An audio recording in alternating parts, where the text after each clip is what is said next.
Bonjour, bienvenue dans la suite de ce petit coup d'œil consacré à Point Blank V for Victory. Nous allons donc continuer les enchaînements d'impulsion. Avant de débuter, sachez que j'utilise donc, pour ceux qui m'ont demandé, les règles que voici, hein. Donc c'est les règles qui viennent avec la boîte.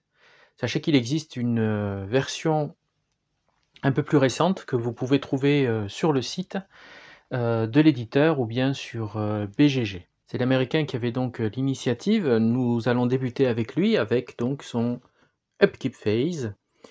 Donc pour mémoire, hein, on rappelle rapidement, nous avons différentes étapes à accomplir.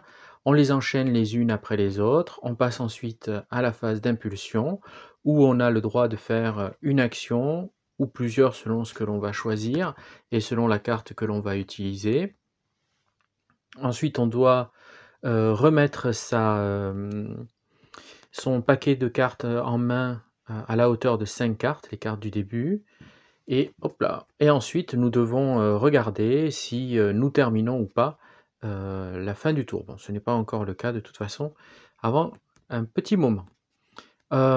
Donc, on prend le petit phase de l'américain. Donc, l'américain avait un mouvement à terminer, hein. Il avait placé un fumigène. Et ce mouvement, c'est maintenant qu'on va le résoudre, sachant qu'il a été placé lors de son impulsion précédente. Donc, résoudre mêlée et overrun, il n'y en a pas. Résoudre les placements de terrain et résoudre le mouvement, donc oui, ça, on va s'y attarder. Ensuite, là, le 3, il n'y en aura pas. Le 4, il n'y en aura pas. Le 5, je ne le ferai pas. Le 6, je ne le ferai pas non plus. Je ne vais pas changer mes armes de côté, je les laisse là où elles sont. Et petit 7, je n'ai pas d'escouade qui a été divisée pour les remettre en place. Et je passerai ensuite à la phase d'impulsion. Donc d'abord, résoudre le mouvement. Donc une fois que on résout le mouvement, eh bien on déplace tout le monde et on va placer un terrain avant d'y aller. Donc pour ça, soit je tire une carte terrain, donc ici, donc je devrais tirer cette carte, ou alors si j'ai eu la chance de pouvoir faire un repérage précédemment, alors je ne garde pas cette carte, je la regarderai tout à l'heure, c'était celle que j'avais piochée lors de la fin de mon impulsion précédente. Donc j'ai cette-ci, eh bien je vais placer celle-là, parce que je l'ai en main, donc j'ai le droit de placer un terrain. Donc je vais placer ce terrain, ici, voilà, et j'avance. Alors je vais le mettre à côté, lui, parce que ça va me rapporter un +1. Alors quand est-ce qu'on se débarrasse du fumigène? Eh bien il y a une carte pour ça, hein. C'est une carte qui permet un coup de vent et hop, plus de fumigène. Donc on avance, on garde notre point de fatigue, on inverse, maintenant on est repéré, et nous voilà en place. Ce terrain reste là, il ne bouge pas. Je vous le rappelle, pour enlever un terrain, il faut qu'il soit isolé, il faut qu'il n'y ait pas autour de lui de troupes adjacentes. Pourquoi alors à ce moment-là, si ce terrain-là et l'autre ne sont pas éliminés dès le début? Eh bien parce que le scénario nous a demandé de les poser là et de ne pas y toucher. Voilà donc pour la phase de mouvement. Je vais maintenant passer à mon impulsion. Je vais à présent regarder donc cette carte que j'ai tirée. Ah, bon, elle n'est pas très intéressante pour moi pour l'instant. Alors, soit je peux faire feu, soit... alors, celle-ci alors, celle-là est intéressante. Alors, où est-ce que j'ai mis? Voilà, ça en fait, c'est juste... je peux faire une action sur une des cartes, une des unités. Ouais, par exemple, je peux décider de faire une action portée sur cette unité, ou une action sur cette unité, ou sur celle-là. Eh bien, je vais décider de faire feu pour vous montrer comment on va faire feu. Alors, d'abord de la manière la plus simple, je vais faire feu avec ces unités qui sont là. Donc, on prend la carte feu, c'est celle-ci. Alors attention, hein, je vous rappelle que dans le petit livret, dans l'aide de jeu, il y a une erreur, hein, ça c'est bien faire feu, et pas ça. Ça, c'est assaut, au corps à corps. Donc, on y va, on fait donc feu. On se débarrasse de la carte. Et on va voir comment on procède pour tout d'abord repérer est-ce que je suis à portée, est-ce que mes armes sont à portée, et ensuite est-ce que la ligne de vue est dégagée. Avant de débuter ce tir proprement dit, il faut que vous sachiez que le plateau de jeu est divisé en aires et en secteurs. Donc les aires sont ici, ce sont les colonnes, et les secteurs, eh bien, sont les lignes. Ce découpage a une importance. D'abord, pour la portée. Lorsque l'on tire dans la même aire, donc dans la même colonne, eh bien, chaque case coûte 1. Donc si je suis ici, la portée est de 1 là, de 2, de 3, voilà. Par contre, si on tire de secteur à secteur, eh bien là, la portée est de 2. Donc pour tirer là, eh bien, il me faut 2. Je compte 2 pour la portée. Ensuite, lorsque l'on va calculer, déterminer la ligne de vue, elle se fait toujours lorsque l'on fait un tir dans la même colonne. On prend ici le point de départ et on regarde s'il n'y a pas d'obstacle entre ce point et le point 0. Celui-ci ne compte pas. Il va compter juste lors du tir, lors de la détermination du score à établir pour la défense. On ne tient pas compte de celui-là, on tient compte juste de ce qu'il y a entre, donc ici. Donc là par exemple, eh bien, si je veux tirer sur mon opposant qui est en face, eh bien la ligne de vue ici étant dégagée, c'est le cas aussi chez l'Allemand sur la même colonne, eh bien alors à ce moment-là, ma ligne de vue est dégagée. Si je viens rencontrer un obstacle ici, donc par exemple un qui soit comme ça, un petit œil fermé, enfin à demi fermé, eh bien là ma ligne de vue va être dégradée. Donc cela va avoir une influence. S'il y en a deux, par exemple s'il y a ici une ligne dégradée et de l'autre côté une ligne dégradée, eh bien à ce moment-là, c'est bloqué, on ne peut pas tirer. Et s'il y a un, comme ceci, donc un œil plein, donc là la ligne de vue est bloquée, on ne peut pas tirer quoi qu'il arrive. Nous allons voir qui est à portée et qui peut faire feu. Alors normalement, je peux faire feu avec tout le monde, mais je dois choisir une unité qui va mener le tir. Les autres viendront l'aider que pour la moitié des points qu'ils ont. Donc par exemple ici, bon, alors le leader on va le mettre de côté pour l'instant. Donc on a une escouade d'infanterie et une escouade ici d'aéroportée. Leur portée est de 2 pour celui-ci, donc 1, 2, c'est bon, et 3, c'est le petit chiffre ici, là. 1, 2, c'est bon aussi, donc les deux pourraient tirer. Je ne suis pas obligé de faire tirer tout le monde, je fais tirer qui je veux. Alors pour cette première démonstration, je vais tout simplement faire tirer un seul. Donc je vais tirer avec l'Airborne, c'est lui qui doit donc faire feu. On va d'abord lui poser... Alors la fatigue ici, elle est générale, hein, faut pas oublier, elle est générale pour tout le monde, donc tout le monde a un point de fatigue. Je vais le représenter de cette façon, comme ça tout le monde aura un point de fatigue, parce que le tir, eh bien, ça a une conséquence. Donc celle-ci ne tire pas, elle restera avec un point de fatigue. Par contre ici, on va rajouter un point, mais pour l'instant, je lui laisse un point de fatigue, et je reviens ensuite pour le faire. Donc petite précision, hein, le leader, lui, il avait la fatigue parce qu'il était au-dessus, mais en fait, lui, il ne reçoit pas de fatigue, hein. Le leader ne reçoit pas de point de fatigue, donc je vais l'enlever. Donc maintenant, effectivement, je vais faire feu avec lui. Alors pourquoi je ne mets pas la fatigue tout de suite? Parce qu'en fait, dès que c'est -2, il y a des pénalités. Donc me connaissant, si je mets -2, enfin si je mets pénalité 2, hein, si je mets fatigue 2, tout à l'heure quand je vais faire les tests, je vais me tromper, et voilà. Donc pour l'instant, je laisse comme ça, et à la fin du feu, je mettrai donc ma deuxième fatigue. Donc maintenant que j'ai la portée, je vais voir la ligne de vue. Est-ce que je suis dans une ligne de vue dégradée, bloquée ou alors ouverte? Donc je prends ici ce secteur dans cette aire-là, et je regarde vers le point 0. Hop! Alors il n'y a rien entre les deux, hein, évidemment, puisque je suis adjacent, mais il compte, hein, celui-ci, donc elle est dégradée. Donc de ce point de vue-là, c'est dégradé. Pareil pour l'autre, hein, de ce point de vue-là à ici, c'est dégradé, mais attention, il n'y a qu'un seul, c'est le même, hein.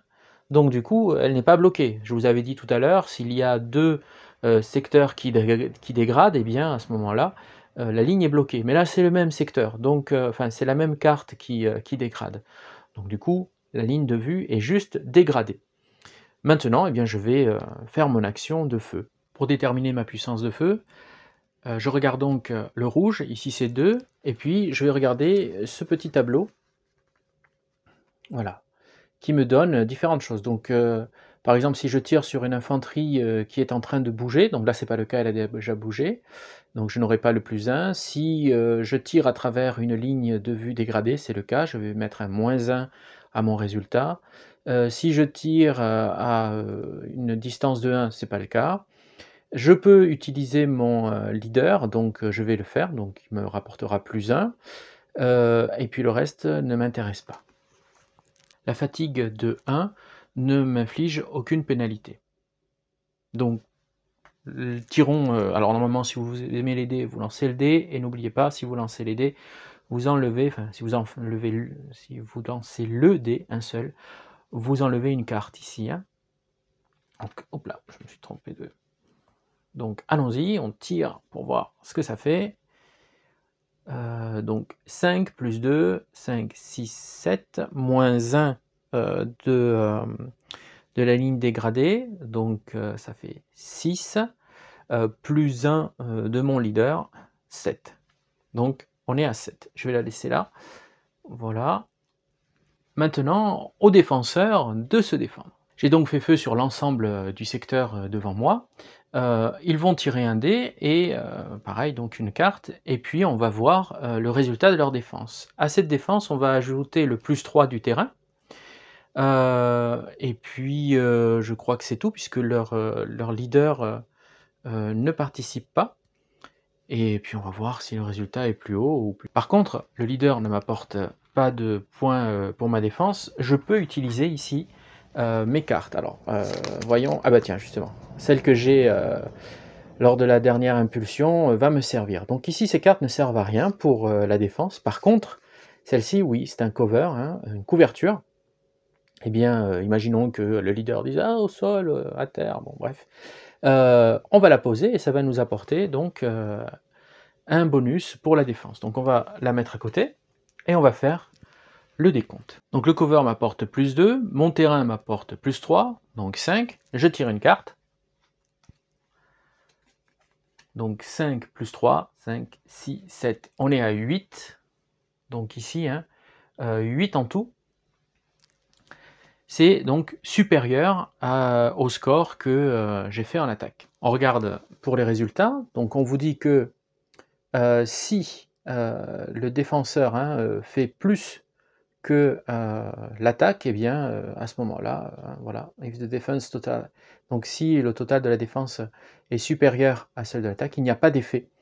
Et le reste, il y aurait eu un effet. Donc ici, l'attaque n'a pas porté. Je nettoie le plateau, je me défausse de ces deux cartes, je défausse celle-ci qui était de l'attaque, et je transforme mon point de fatigue en un deuxième point de fatigue. L'impulsion de l'américain est terminée. Je vais donc prendre une carte pour compléter ma main.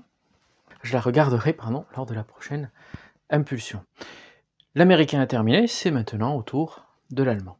Nous voici donc chez le joueur allemand. Alors, la dernière fois, en fin de partie, j'ai été un peu vite, je ne vous ai pas expliqué comment j'avais fait pour la fatigue. Donc j'ai réduit la fatigue, mais attention, j'ai réduit la fatigue que de une seule unité, puisque les deux unités en bougeant ont pris une fatigue. J'avais donc laissé en fait en place un marqueur fatigue qui est en dessous.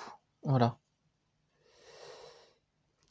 Bien, donc je reviens sur l'upkeep phase. Donc on regarde. Donc pareil, je résous les attaques overrun, enfin les mêlées overrun, il n'y en a pas. Les terrains ici, il n'y en a pas cette fois-ci. Le 3 non plus. Le 4, personne n'a été mis sur le côté, donc non plus. je ne vais pas transférer mes armes et je ne vais pas recombiner les squads. Donc je passe tout de suite à la phase d'impulsion et je décide quelle action je vais bien pouvoir mener, sachant que je peux aussi mener en même temps une action de leader si jamais j'en ai besoin, par exemple pour enlever un point de fatigue.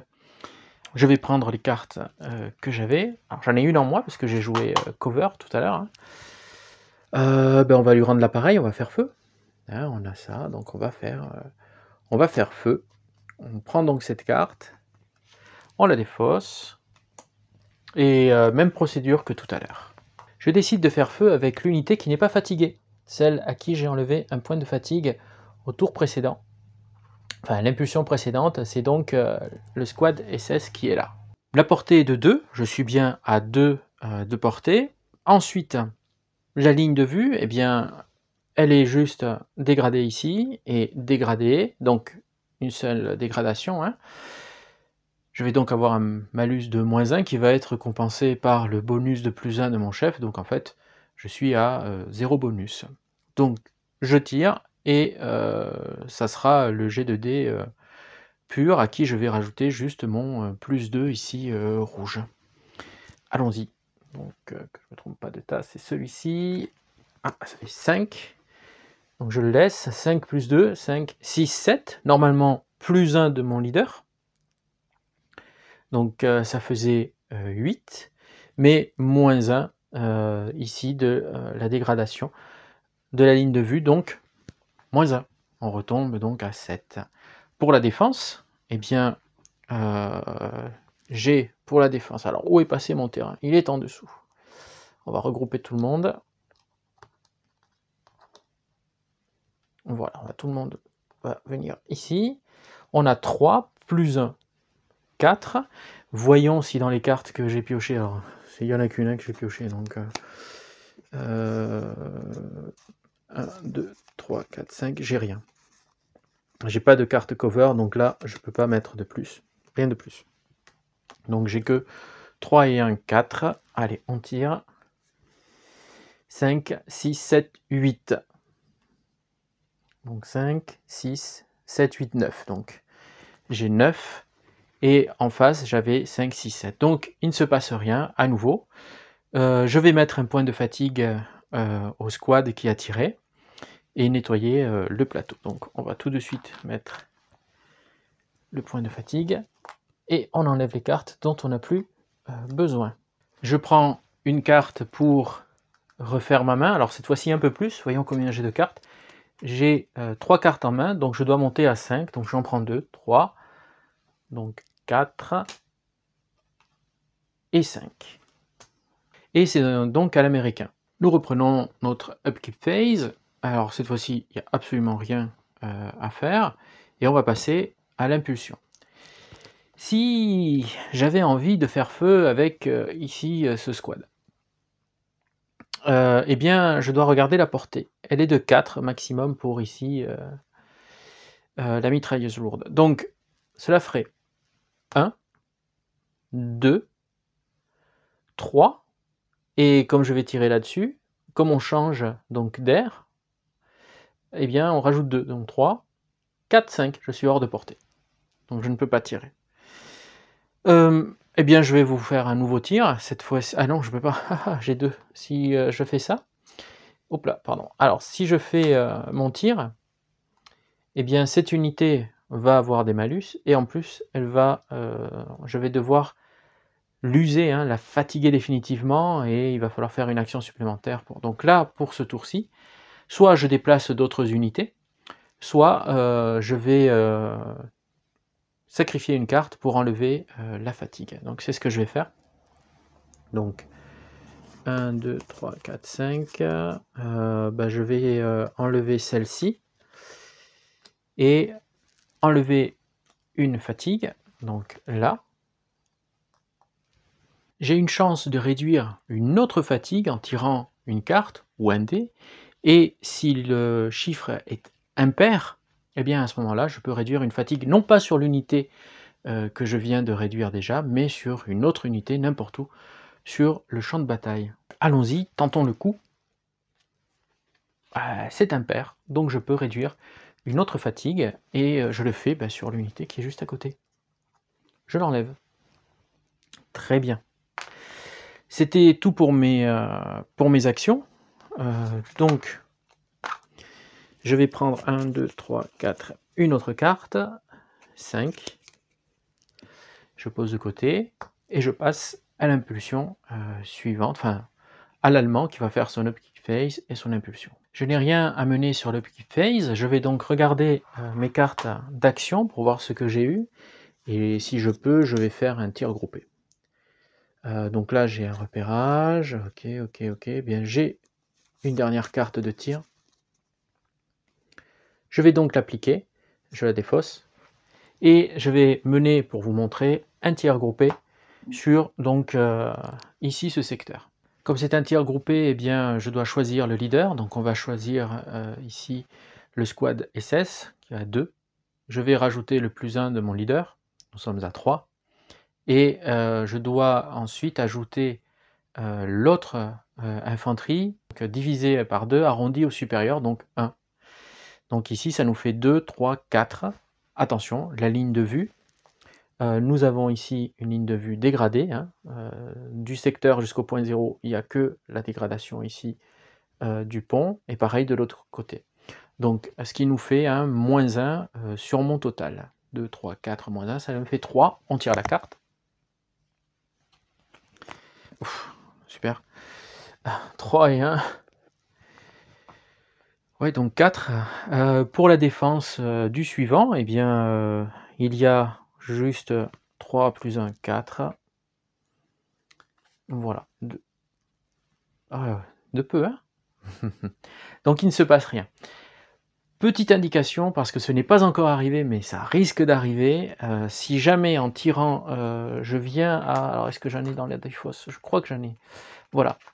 Si jamais, lors d'une pioche, je tire ça, un 6, eh bien, je n'ai plus de munitions. Je suis obligé de tourner les cartes qui ont tiré. Donc le 6, c'est bien, ça peut faire gagner, mais c'est mal aussi parce que ce 6 naturel me fait perdre toutes mes munitions. Je nettoie, puisqu'il ne s'est rien passé, et je rajoute un point de fatigue à tous ceux qui ont tiré. Je refais ma main, donc j'ai utilisé une carte, voilà, et je passe donc à la phase américaine. Upkick phase, rien à faire, donc on prend tout de suite la carte. Ah, alors cette carte est particulière. En fait, je voulais si jamais je tombais, j'allais vous expliquer. Donc tant mieux, elle tombe maintenant. Cette carte ne doit pas être dans le paquet. Elle doit être mise de côté et elle vient remplacer un sniper. Donc si jamais, par exemple, il y a un sniper, hein, je joue un sniper, le sniper, il peut être soit écarté du paquet, soit resté dans la défausse. Si le sniper est écarté du paquet, et bien à ce moment-là, on prend cette carte et on la rajoute dans le paquet. Voilà, d'accord? Donc celle-là, on va la mettre de côté, hein, et je vais prendre une autre carte du coup. Voilà. Donc qu'est-ce que je vais faire? Soit je mène un repérage pour essayer de repérer une unité là-bas et lui tirer dessus, ou bien repérer un terrain pour l'avoir en main lorsque je vais me déplacer. Soit là je fais une action, par exemple je décide de bouger mon char, mon blindé, et bien je peux bouger prendre cette carte et activer le mouvement qu'il y a sur le blindé. Donc ici, hein, cette petite, voilà, toute cette bande là d'action, ce petit éclair me sert à ça. Donc je pourrais activer ici ce petit... Et pourquoi pas, tiens.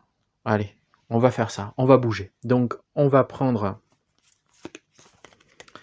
cette carte, et ça sera... Je vais donc dépenser cette carte pour pouvoir bouger le blindé. Donc on le met en mouvement. Alors le blindé ne se fatigue pas lorsqu'il bouge, par contre il prend une fatigue lorsqu'il tire.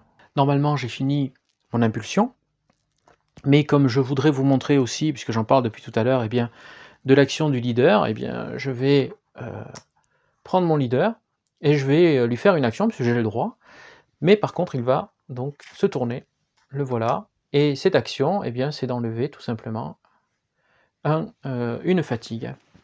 Alors là, j'ai pas d'autres fatigues à enlever, donc c'est bon. Donc je vais refaire ma main, il m'en manque une. Donc je la prends et je la positionne. C'est maintenant aux Allemands, et puis on va faire l'impulsion allemande et on s'arrêtera là pour cette fois-ci. Il y aura donc une 3e vidéo, et peut-être plus, peut-être jusqu'à la fin de la partie, on verra. Pour l'allemand, il y a quelque chose de suite qui me saute aux yeux, c'est les 2 fatigues qui sont là. Il y a beaucoup de fatigues, on va essayer de les réduire. On va donc prendre les cartes pour voir ce qu'on a récupéré. Donc une attaque, repérage, j'ai pas besoin de celle-ci, non, de celle-ci pour l'instant. Je vais m'en défausser pour enlever au moins un point de fatigue. Donc alors pour le upkeep phase, il n'y a rien à faire là, hein, j'ai rien à faire de particulier. Donc je vais enlever celle-là. J'aurais pu aussi faire un repérage, prendre un terrain, et s'il était bon, aller le mettre tout à l'heure du côté américain pour l'embêter un peu, mais là, vraiment, ce qui urge, c'est de m'enlever les points de fatigue. Donc je m'enlève un point de fatigue, donc je vais enlever ici. N'oublions pas que je peux, si je le souhaite, et c'est ce que je vais faire, tirer une carte. Si c'est un chiffre impair, j'enlève une autre fatigue. Il est impair, donc j'enlève la fatigue du copain à côté. Je ne peux pas enlever celle-là, hein, pas 2 fois de suite. Hein. Donc voilà. Je pourrais activer mon leader, si je le souhaite, pour enlever une fatigue supplémentaire, mais là je vais rester à 1, et ça sera donc mon impulsion qui va se terminer là. Je prends les cartes nécessaires, donc une pour refaire ma main, et ça fera donc 5 cartes. Voilà, fin de l'impulsion allemande. Alors je n'ai pas vérifié à chaque fin d'impulsion si le tour était terminé, mais vous comprenez bien qu'il n'est pas du tout. D'abord parce qu'aucune condition de victoire n'est remplie, hein, s'emparer du pont. Et puis le tas d'actions est encore très très gros. Voilà, je vous montre juste. Voilà, donc ça risque pas de se finir tout de suite, tout du moins tant que je n'ai pas été à l'assaut de ce pont. J'espère le faire rapidement, d'un côté comme de l'autre. On termine là cette 2e vidéo consacrée à Point Blank Vase for Victory, hein, sur cette partie en cours du scénario 1. Je tenais à vous remercier pour votre fidélité, pour vos retours et pour vos encouragements. J'espère que cette vidéo vous montre un peu la mécanique du jeu, et je vous dis à la prochaine. Au revoir!